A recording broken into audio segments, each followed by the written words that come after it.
नमस्कार, मैं हूं Annu Malik.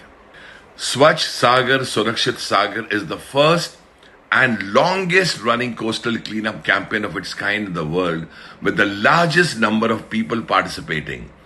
The objective of this campaign is to spread awareness among the people about the ill effects of single-use plastic and to bring behavioral changes in human life. In the 75th year of independence, Swachh Sagar Surakshit Sagar is a unique 75-day-long campaign to make India's 7,500-kilometer long coastline garbage and absolutely pollution-free. Many ministries of the Government of India, social and religious organizations, as well as the local community are part of this campaign. The participation in this campaign will give the message for the prosperity of not only the coastal areas but also other parts of the country.